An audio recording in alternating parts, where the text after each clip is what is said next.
Recent గా deputy CM Pawan Kalyan గారు మన్యం జిల్లాలో రోడ్లు వేశారు.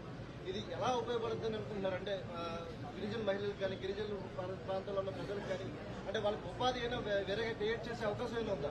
గతంలో కూడా ప్రధానంగా ట్రైబల్ ఏరియాలో ఉపాధి కోల్పోయారు, ఇబ్బంది పడుతున్నారని కాఫీ తీసుకొచ్చాం.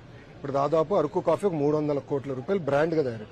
అది కనీసం ఒక 3000 కోట్ల రూపాయలు బ్రాండ్ చేయాలి. అంటే అమ్ములు ఎట్లయితే డైరీ పాలకుందో అలా కాఫీకి అరకు చేయాలనేది ఒక లక్ష్యంగా పెట్టుకుని చేస్తాం.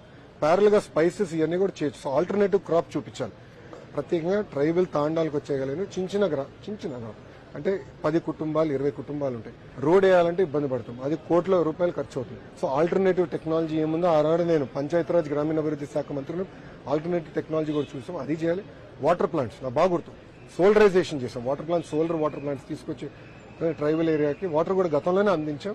అదే దిశగా ఈ రోజు జల్ జీవన్ మిషన్ లో గత ప్రభుత్వం కూడా జల్ జీవన్ మిషన్ ఏం పెద్ద చేయలేదు, అది మళ్ళీ రివైవ్ చేసి నిధులు కేటాయించి అది కూడా అన్ని ప్రాంతాలకి మనము నీరు అందించే బాధ్యత మన ప్రభుత్వం.